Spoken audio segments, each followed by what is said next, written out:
The call sign crackled over every radio in Hargrove Memorial's emergency department at 11:47 on a Tuesday night, and nobody recognized it.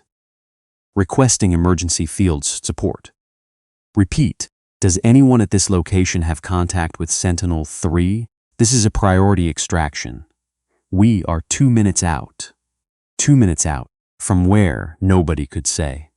The hospital sat in the middle of suburban Delaware, 40 miles from the nearest military installation. The charge nurse, a thick-shouldered man named Bergstrom, looked up from his computer, frowned at the ceiling speaker like it had personally offended him, and went back to his charts. Nobody at Hargrove Memorial had ever heard of Sentinel 3. But that was exactly the point.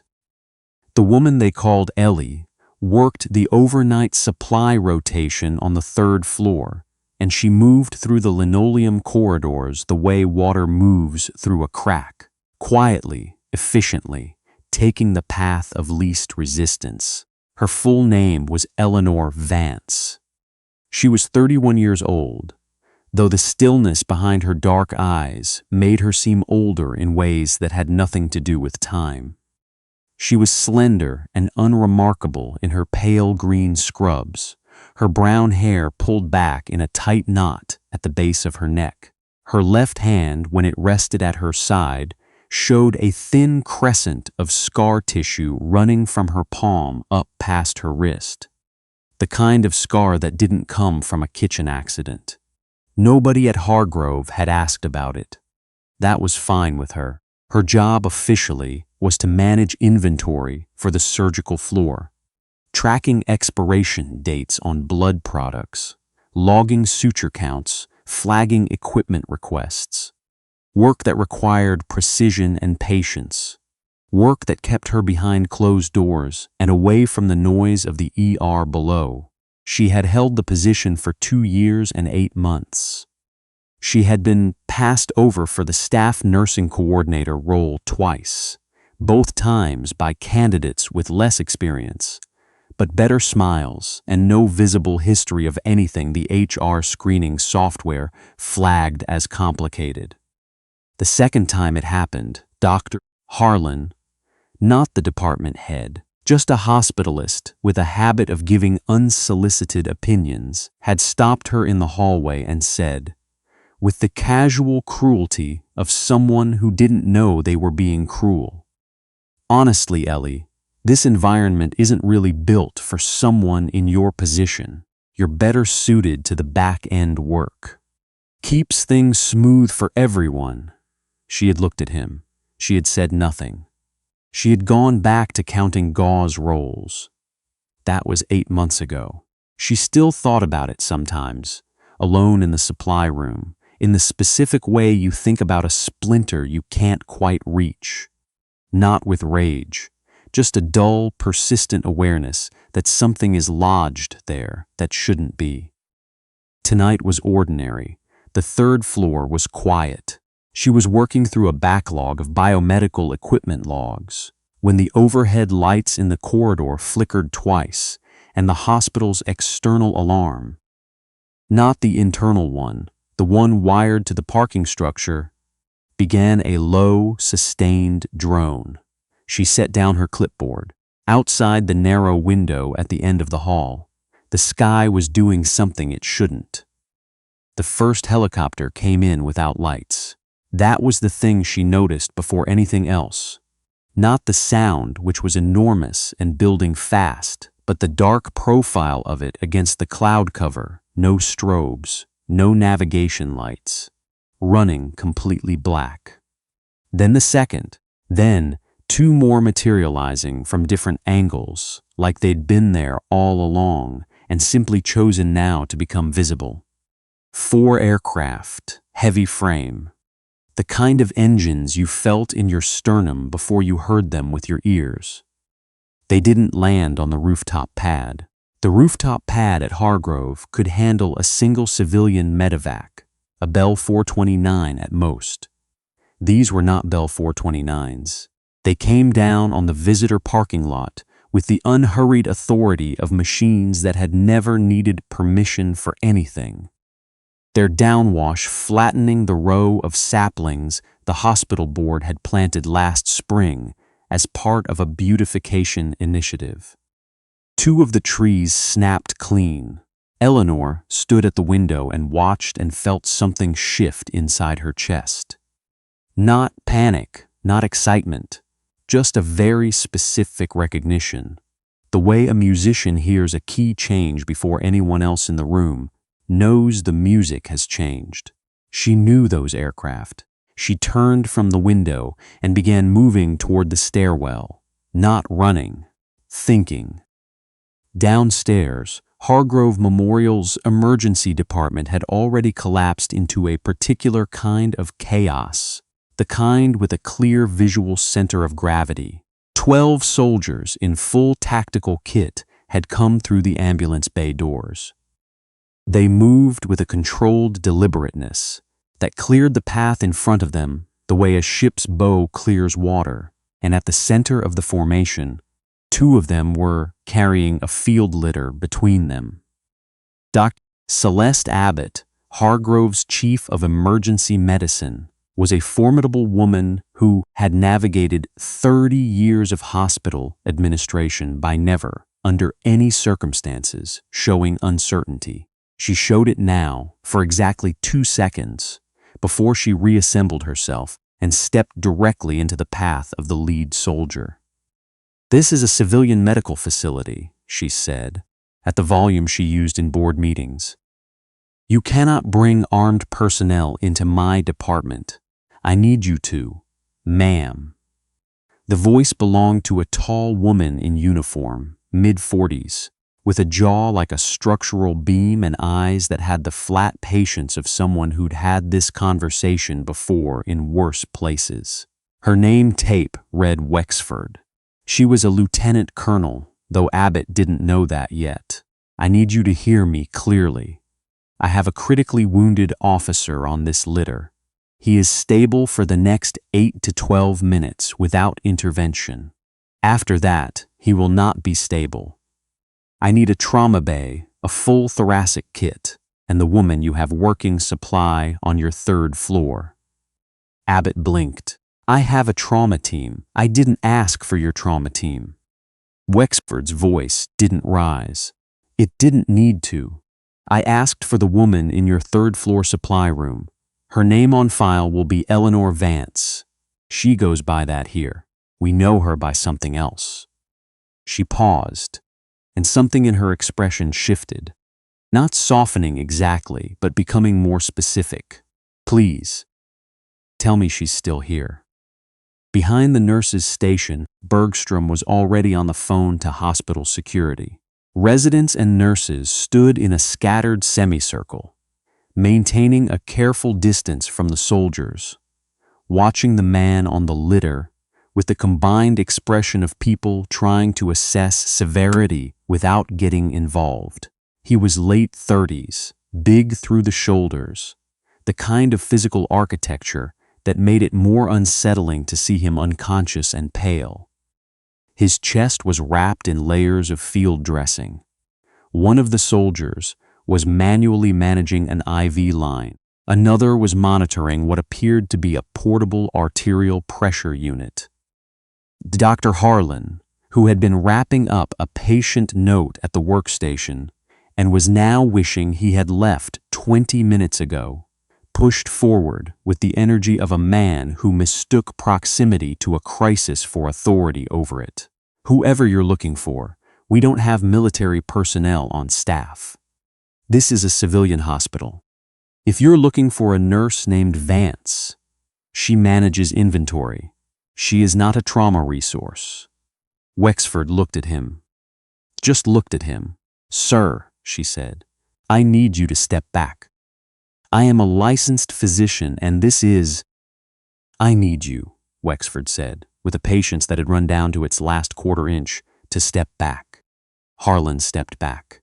Eleanor was 4 steps from the bottom of the stairwell when the door to the ER swung open and Bergstrom nearly collided with her. "There you are," he said, breathless. He was a big man, and he was breathing like he'd run somewhere. There are soldiers down here, a lot of them. There. I don't know what they want. They're asking for you. She looked past him into the emergency department. She saw Wexford before Wexford saw her. She had not seen Patricia Wexford in 4 years.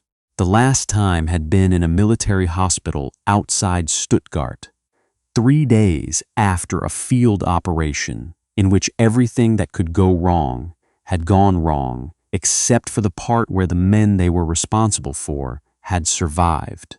Wexford had been sitting in a plastic chair in the hallway outside the recovery ward, still in her field uniform, waiting. When Eleanor had come through the door, Wexford had looked up and said, "All 4 of them are going to make it." And Eleanor had sat down in the chair next to her, and they had not said anything else for a long time.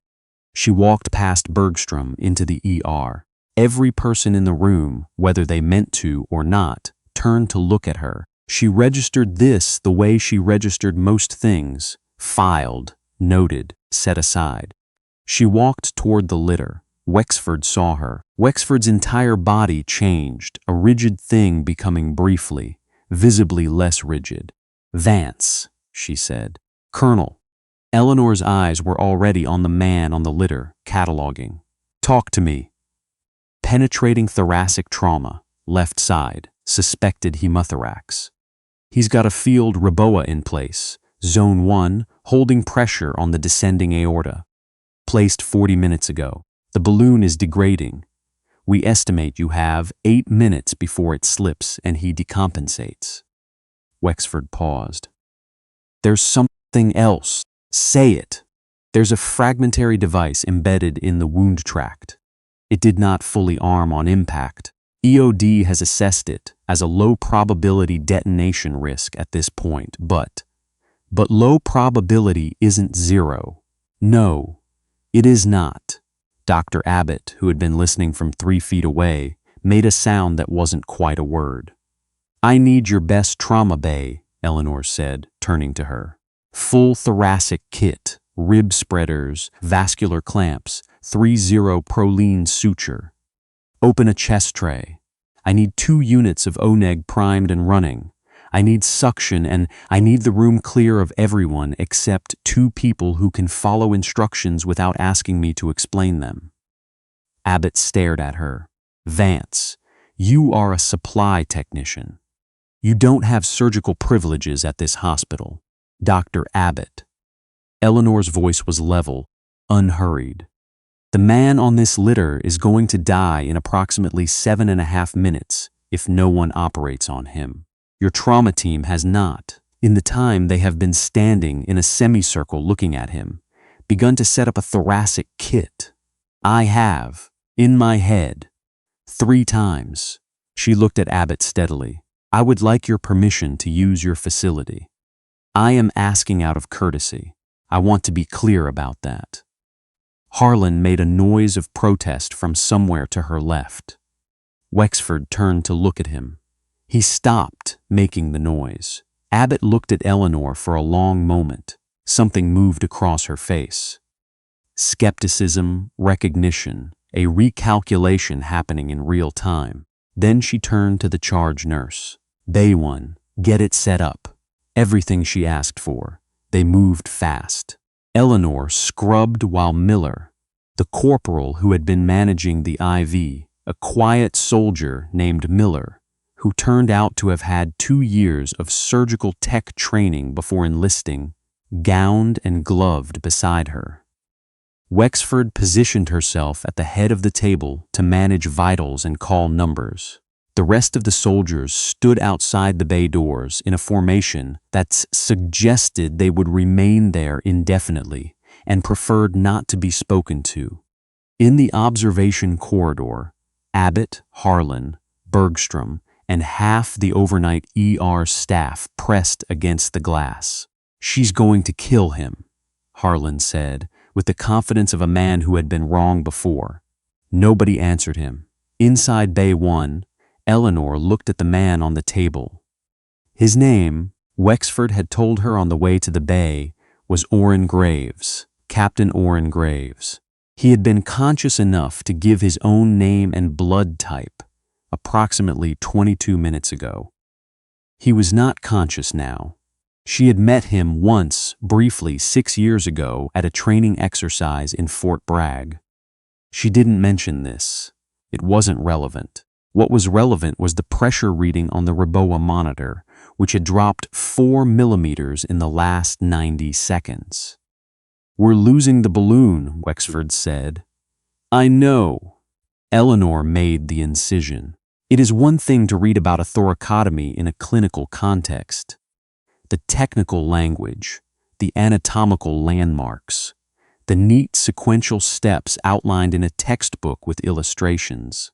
It is another thing entirely to perform one in a civilian emergency bay, while a foreign object of uncertain stability sits lodged in the wound tract 2 inches from your working field, and while a woman you deeply respect stands 4 feet away watching a monitor tell you exactly how many minutes you do not have.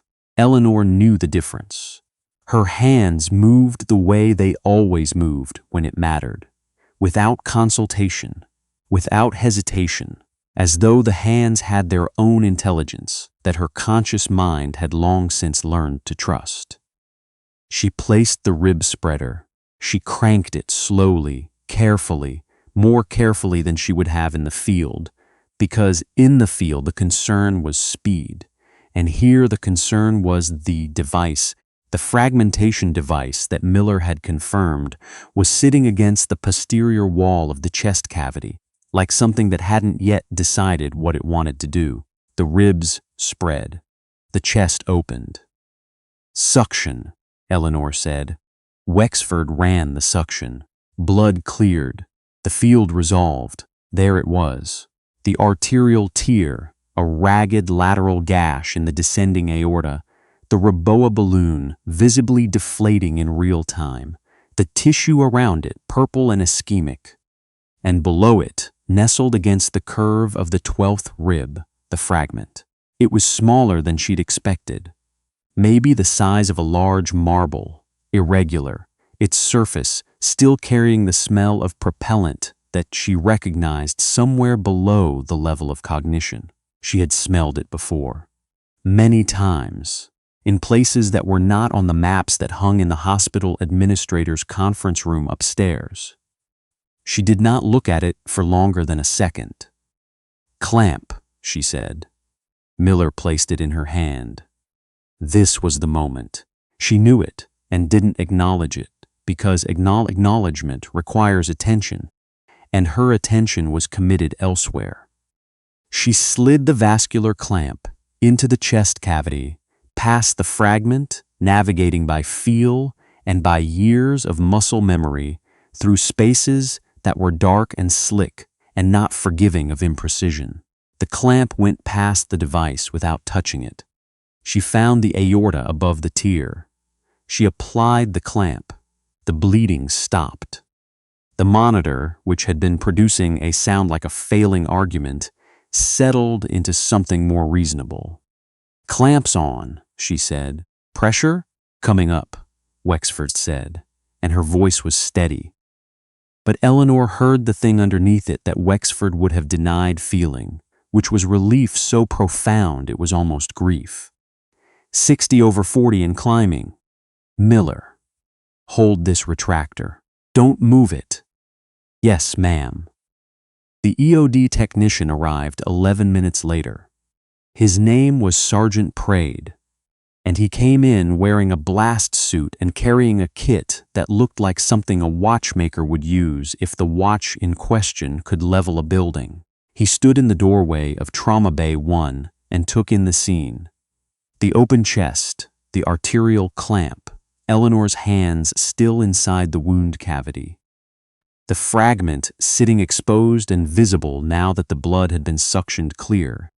And he said, with the particular calm of someone who had made a professional commitment to treating impossible things as routine, "Ma'am, that is a hell of a presentation. Can you get it out without moving the clamp?" He stepped forward, assessed the geometry. If you hold what you're holding, and nobody sneezes, then let's go. She did not look away from her working field while Praid worked. She did not need to watch the fragment. She could feel through the tissue when he made contact with it.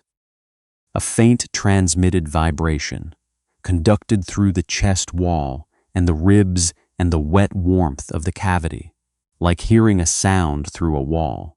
She adjusted her hand position twice without being asked, giving him the millimeters he needed. Because she had done this before, not this specifically, but the essential version of this. Two people working in the same small, critical space, trusting each other's precision absolutely, with no margin for error and no time to negotiate. The fragment came free. Praid held it up in its containment pouch, briefly, the way a jeweler holds a stone up to the light. Not because he was proud of it, necessarily, but because there was something in the human reflex to look at the thing once it was safe. Then he handed it off and left the room. "Okay," Eleanor said. "Let's fix this artery." It took 41 minutes to complete the vascular repair. She worked in the way she had always worked, precisely without waste, calling for what she needed before the person assisting her had finished processing the previous instruction. Miller turned out to be an excellent surgical assistant. He handled things correctly. He held retractors steady. He didn't talk. Wexford managed the vitals and the blood products, and didn't once say anything that wasn't relevant. Toward the end, when Eleanor was closing the chest, she was aware of the silence outside the bay. Not the silence of emptiness, but the silence of a large number of people, collectively holding their breath. When she tied the last knot and stepped back and said, "Close the chest incision. Standard protocol, I'll guide," she heard, dimly through the glass, a sound that she didn't immediately identify, because she hadn't heard it in a while. It was applause. She looked up. The observation corridor was full of people. The overnight ear staff, the residents, Bergstrom, Abbott. Harlan was there too, though he was not applauding. He was standing slightly behind the others, with the specific posture of a man doing a real-time revision of a position he had stated confidently 40 minutes earlier. Abbott was applauding. Eleanor looked back at the man on the table. His color was better, his pressure was holding, his heart was doing what hearts are supposed to do. She pulled her gloves off and dropped them in the bin. In the hallway outside Trauma Bay 1, with the litter being prepared for transfer, and the Marines beginning the deliberate process of securing their patient for transport, Wexford stopped Eleanor with a hand on her arm, not gripping, just present. "You know why we came here tonight," Wexford said. "I know. We tracked your civilian residency 3 months ago. We've known where you were." Wexford paused. "We didn't reach out earlier because we were trying to respect the choice you made." Eleanor looked at her. And now we're here because Orrin Graves was going to die and you were 40 miles away and the math made the decision for us." Wexford's jaw tightened slightly. "But that's not the only reason I'm here. There's a slot, field medical consultant, 6th Marine Raider Battalion, deploying to the Pacific Theater in 6 weeks. It's not the same as what you did before. You'd have civilian status, but you'd be in the field. You'd be," she stopped, seeming to search for a precise word, "used correctly." Eleanor stood with that for a moment.